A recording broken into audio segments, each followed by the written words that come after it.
Hello అండి అందరికీ. ఇది 31st నైట్ చర్చ్‌లోననమాట. బల్లారాధన జరుగుతుంది. దీని తర్వాత చర్చ్ కంప్లీట్ అయిపోద్ది.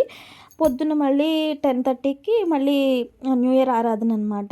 ఇప్పుడైతే వెళ్ళి నేను ముగ్గేయాలి. నాకసలు ఇంట్రెస్ట్ లేదనమాట ముగ్గేయడం. కానీ మమ్మీ వేద్దాం వేద్దాం అని తినేసి నాతో కలర్లు తెప్పించింది. తీరా స్టార్ట్ చేశాక అది లోపలికెళ్ళిపోయింది. నన్నొక్కదాన్నే వదిలేసి.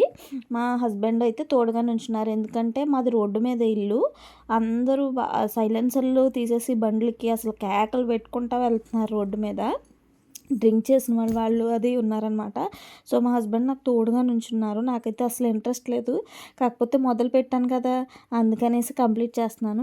మళ్ళీ లాస్ట్లో వచ్చి మళ్ళీ హెల్ప్ చేసింది. ఎలాగైతేనో ముగ్గు అయితే కంప్లీట్ చేస్తానమాట. నాకైతే చిన్నప్పుడు చాలా ఇంట్రెస్ట్ ఉండేది. ఇప్పుడు అస్సలు లేదు. ఎందుకంటే దానికి తోడు మాకు ఇక్కడ ఆల్రెడీ పెయింట్తో ముగ్గేసి ఉంటుంది అనమాట. దాన్నే కవర్ చేశాను. ఇదిగోండి ఫైనల్లీ ముగ్గు అయితే అయిపోయింది. హ్యాపీ న్యూ ఇయర్ అందరికీ. Thank you for watching.